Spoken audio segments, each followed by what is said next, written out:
Hello, my name is Sean Case. I am a PhD candidate in the American and New England Studies program at Boston University. And this past summer, I had both the privilege and good fortune to be the public history intern at the Massachusetts Historical Society. I would like to thank the Office of the Associate Provost of Graduate Affairs and the Boston University Center for the Humanities, specifically Daniel Kleinman, Susan Mizruki, and Sarah Hokinson, for selecting me for this opportunity. I would also like to thank Bruce Schulman and Jay Desakar for their support and endorsement. And finally, most importantly, I would like to thank the Massachusetts Historical Society, specifically Alyssa Tardif, Kate Melchior, and Anna Clutterbuck Cook. Without them, I would not have had the rewarding experience that I did. I initially applied to access the 20th Century History Archive at MHS as it related to U.S. foreign policy history. Unfortunately, MHS was physically closed to the coronavirus pandemic, and I did not have access to that archive. Nevertheless, I was still able to conduct research of my own. My initial responsibility as a public history intern was to assist with finalizing MHS's sponsorship of National History Day. National History Day is a year-long competition for grades 6 through 12.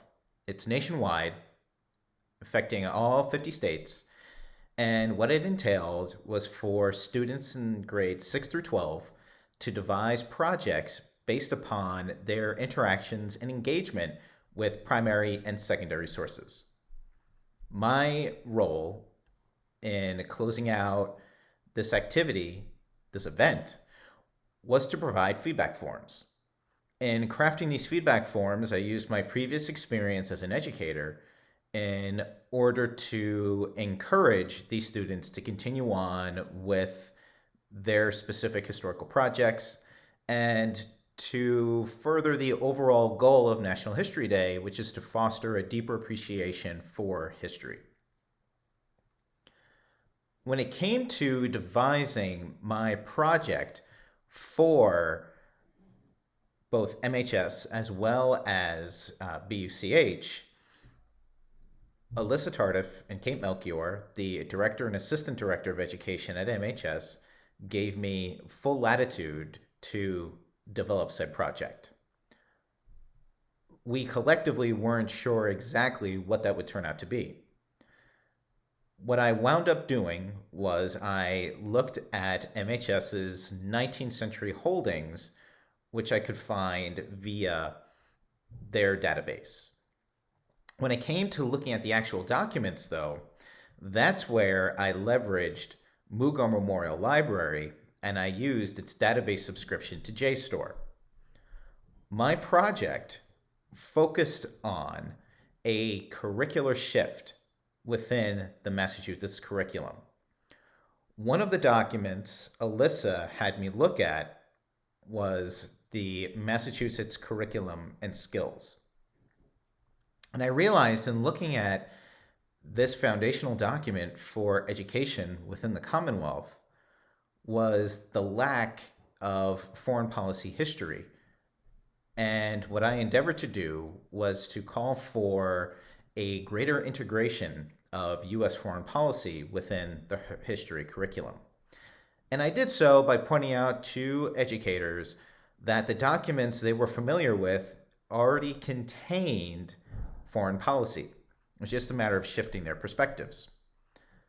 But what I also argued for was to look at international relations not so much as conflict, but to look at it from the standpoint of peace.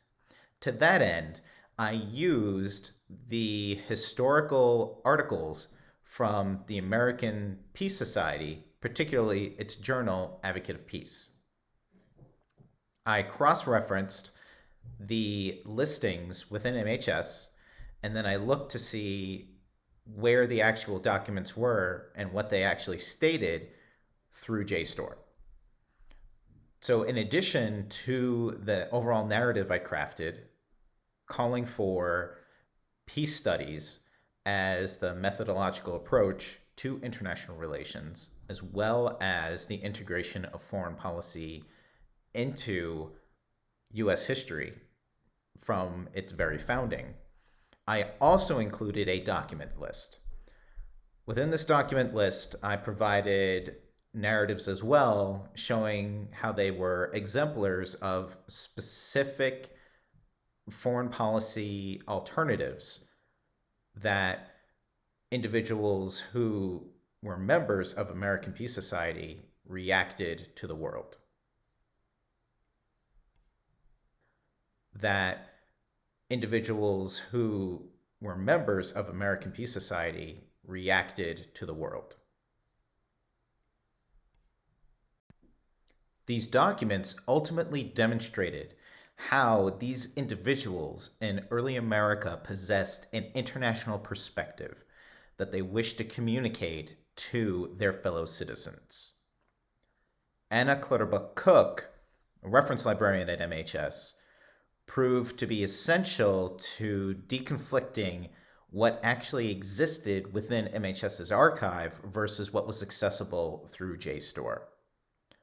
Collectively, Alyssa, Kate, and Anna, again, provided the best experience that I could have ever imagined with MHS, and I remain deeply grateful and for their overall generosity.